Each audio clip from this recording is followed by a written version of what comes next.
Sir Kailash Chandra's Shorthand Transcription number 15, Part 1, ready, 5 seconds.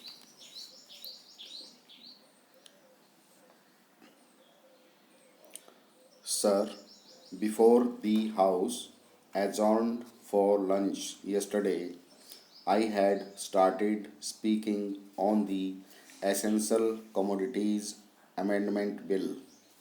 I have got here with me the bill as introduced in the Statement of Objects and Reasons. The government pointed out that in certain cases it might be necessary for them not to award punishment prescribed in the law as it exists at present, but to forfeit a part of the deposit. This relates to minor offences under the Essential Commodities Act.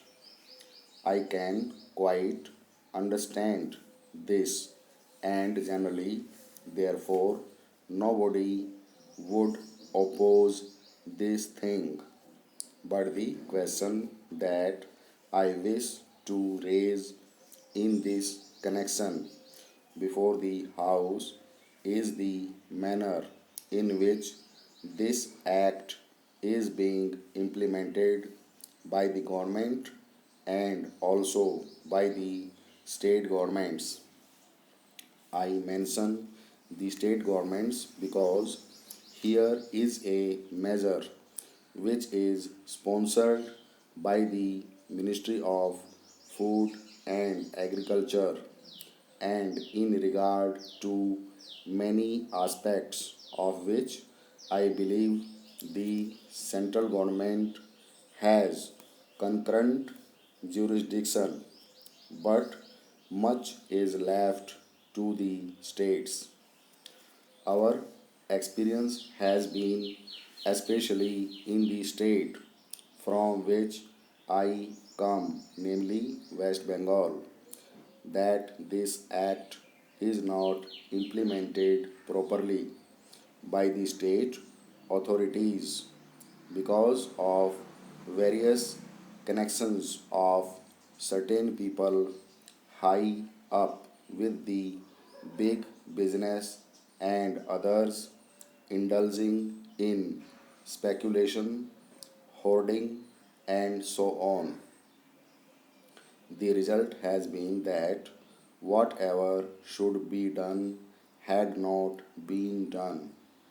The central government has got powers under this act to make rules, to give directions to the states, and to supervise the manner in which the particular measure is administered by the states.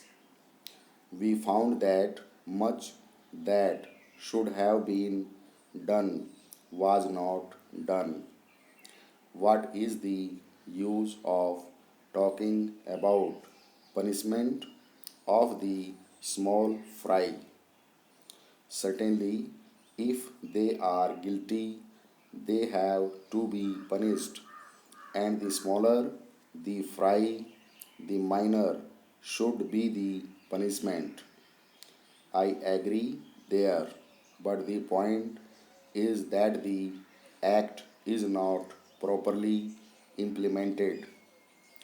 We should like to know from the government as to how many cases have been started under the Essential Commodities Act.